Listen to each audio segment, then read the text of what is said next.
tanya sedikit soal kenapa sih platform Facebook itu justru yang menjadi sarang hoax gitu, walaupun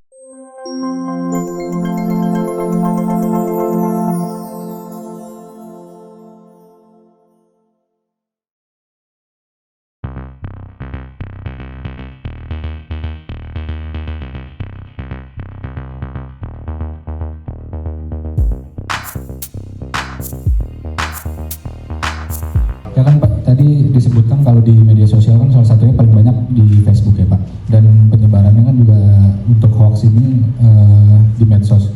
Nah ini ada langkah tegas nggak sih Pak dari Kominfo akan memberikan sanksi misalnya ke platform tersebut kalau tidak segera menurunkan hoax tersebut, karena kemarin kalau dari pernyataan Pak Usman Kansong katanya dikasih waktu 1x24 jam kan Pak, nah itu gimana Pak? Bahwa kami sudah bekerja sama dengan semua platform sosial media dengan Meta, karena Meta punya hashtag bijak bersuara. Jadi kami sudah berdiskusi, bekerja sama dengan Meta untuk mendukung terwujudnya pemilu damai 2024. Dengan Google juga, karena Google hashtagnya tuh yuk pahami pemilu. Jadi untuk sama-sama kita menghindari narasi-narasi atau hoax yang bertebaran di platform sosial media, termasuk yang lain, TikTok dan lain-lain. Jadi untuk menumbuhkan kualitas demokrasi. Soal 1x24 jam, ya mereka juga punya komitmen untuk segera men-take down semua konten yang teridentifikasi sebagai sebuah hoax, begitu, dan melanggar undang-undang ITE, begitu ya Mas ya. Komitmennya sudah jelas. Jadi selalu kalau ada hoax cepat dalam waktu kurang lebih 1x24 jam sudah di take down dari platform, begitu. Terima kasih Mas. Izin bertanya Pak, terkait dengan efek jerah mungkin dari sanksi pidana, mungkin Pak ini koordinasi dengan Mabes Polri bagaimana? Karena mungkin kalau misalkan konten di take down aja kan mereka bisa membuat atau bisa mendistribusikan kembali konten-konten lain untuk menyebarkan hoax. Tapi kalau mungkin ada efek sanksi pidana kan membuat mereka lebih berhati-hati atau mikir dua kali lagi Pak untuk buat konten hoax. Ini bagaimana? Kalau mungkin selain itu apakah ada ini Pak dari mungkin dari sisi Kominfo-nya, apakah ada sanksi lebih tegas Pak selain take down atau bagaimana? Terima kasih.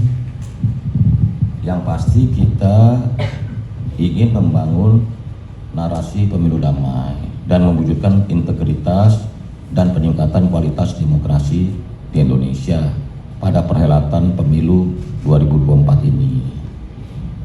Langkah-langkah take down itu kan bagian dari upaya agar kontennya, penyebarannya terhambat atau hilang dari platform sosial media. Kalau soal langkah hukum atau tindakan hukum itu nanti kita lihat, kita mengacu pada undang-undang ITE, undang-undang pemilu, karena jelas di undang-undang pemilu juga nggak boleh ada, dilarang melakukan fitnah, hoax dan sebagainya. Gitu. Nanti soal proses hukum kita pasti kita berkoordinasi dengan aparat penegak hukum, khususnya kepolisian, untuk sama-sama kita menangani masalah hoax di tanah digital, begitu. Nah kita kan gini loh, kita kerjasama dengan Bawaslu, aparat penegak hukum, KPU untuk narasi pemilu damai dan sebagainya. Soal pelanggarannya kan nanti didivisiin, begitu. Tapi kan biasanya kalau dari case pemilu-pemilu sebelumnya pelanggarannya kan bukan oleh tim resmi, biasanya tim setengah resmi atau tim bayangan. Jadi agak sulit dijerat. Tapi yang ininya pasti akan kita akan teruskan juga ke ranah hukum jika dipandang itu betul-betul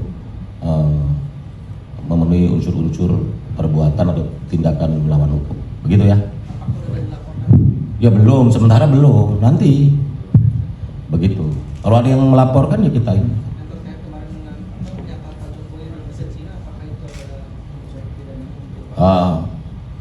Ya silakan Mas. Ya kalau kita. Terima kasih Pak Menteri. Jadi kalau kita lihat dari video yang kemarin itu dan kita coba memahami bahasa, kita pakai peta isinya sama, cuma itu kan mendisinformasikan karena kejadiannya kan seolah-olah diberitakan ini kejadiannya di Cina, dan pada saat pertemuan Pak Jokowi ke Cina kemarin, pada itu kejadian tahun 2019.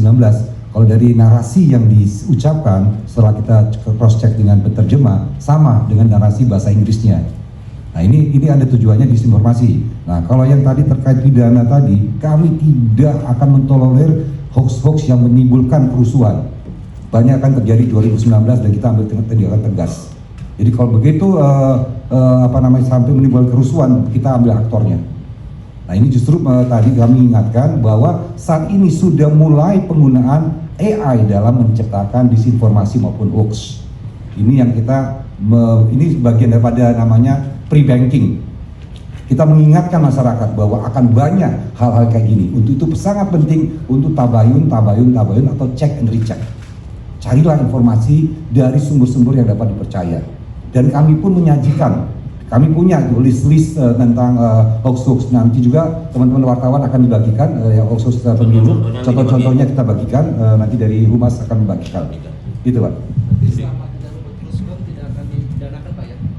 Ya kalau kita tadi pakai kan kita nggak tahu nih apakah tujuannya apa nih, karena isinya sama. Ini kita ingin pelajari ini apa, narasinya apa yang ingin dibangun, framingnya apa ini. Nah ini tuh jadi kalau misalnya isunya mengadu domba SARA. Sekarang saya tanya, kalau SARA apa bisa ini nggak mengundang kerusuhan? Ya makanya. Tapi kalau fitnah cuman misalnya ijazahnya palsu, kan enggak. Jadi kan kita lihat itunya juga, tone-nya dong. Yang mengadu domba, yang meresahkan masyarakat, mengganggu sendi-sendi berbangsa dan bernegara, pasti langsung kita proses secara hukum. Gitu. Kan hoax ada yang macam-macam, misalnya hoax satu capres mantan cover boy misalnya. Nah, itu hoax kan, tapi menimbulkan kerusuhan nggak hoax itu? Kalian kan mesti cerdas juga dong, iya kan? Misalnya apa capres itu apa hobi pisang goreng, makan pisang goreng misalnya, padahal enggak gitu kan. Hoax begitu kan, hoax ada yang tarafnya, kita lihat gradasinya dong. Cuman kalau yang udah ini menggunakan apa media kampanye, mempolitisasi agama dan sebagainya, etnis dan lain-lain, nah itu menurut saya udah mengganggu apa kesatuan dan kesatuan negara kita. Ya, saya pikir itu. Ada lagi? Hoax di Rantas Pak ya, gimana dengan buzzer-buzzer yang mengamplifikasi hoax itu Pak? Apakah ada penindakan terhadap mereka juga? Udah, pokoknya yang gitu-gituan pasti ada aturannya, pasti langsung kita take down. Tegas kita. Ya. Orang kita ada mesinnya kok, mana ini akun pseudonym apa, ntar kita sikatin semua. Sebenarnya Ya. saat ini regulasinya ada nggak sih Pak untuk mengatur pemanfaatan AI itu sendiri? Apakah nanti ada sanksi-sanksi di dalamnya seperti itu? Ya, terima kasih Pak Wandi. Jadi kalau teknologi kami tidak mengatur, tapi penggunaan teknologi itu kita atur.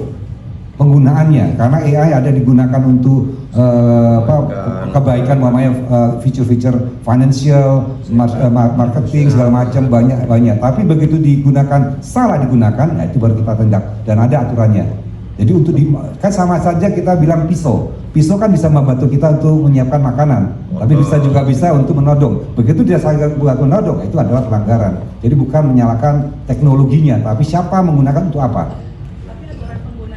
Ada dong, ada undang-undang ITE, kalau terkait keuangan ada undang-undang OJK, kalau terkait kesehatan ada undang-undang kesehatan. Penggunaannya sudah ada pengaturan penggunaannya. Yes. Oh iya. Iya sama. Ada. Iya, undang-undang ITE dan undang pemilu. Ya. Tanya sedikit soal kenapa sih platform Facebook itu justru yang menjadi sarang hoax gitu, walaupun dia memang banyak gitu kan jumlahnya, tapi ada nggak sih riset kenapa Facebook gitu yang jadi sarang hoax dibanding mungkin let's say Twitter gitu Pak? Kasih Pak. Kamu ini nanya kenapa Facebook paling banyak? Dia paling banyak penggunanya di Indonesia. Dia pasti paling banyak secara jumlah ya, secara kuantitas gitu.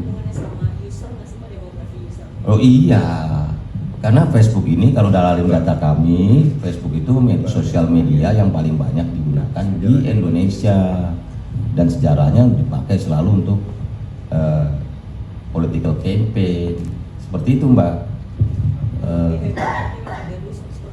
Iya, karena Facebook kan mudah, penggunaannya juga sangat sudah sangat lama dan memang sudah akrab di masyarakat Indonesia, begitu. Tapi mereka sudah, Meta Platform sudah punya komitmen dengan kita, pokoknya mau membantu menjaga kualitas demokrasi dan integritas pemilu ini, sehingga mereka juga berkomitmen untuk menyapu atau men-take down konten-konten yang mengandung hoax dan ujaran kebencian. Gitu ya Mbak ya? Ini kan ngomongin dari sisi pemerintah ya Pak, kalau dari sisi komunitas gimana Pak? Kan kita punya siberkreasi ya Pak. Cara Kominfo menggandeng siberkreasi ini untuk membuat pemilu 2024 ini damai gimana? Ya.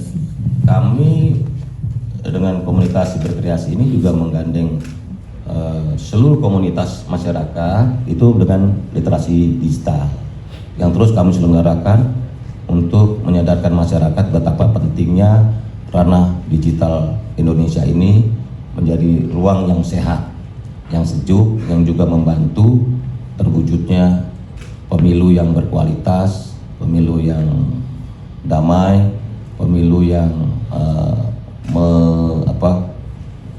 menyehatkan gitu, dan menumbuhkan kualitas demokrasi kita dengan gagasan-gagasan yang cerdas, penuh kegembiraan yang penting, funky dulu yang penting, bahwa pemilu kita ini, pesta demokrasi ini harus kita maknai sebagai pemilu yang penuh dengan kegembiraan, kesukacitaan. Kalau dalam bahasa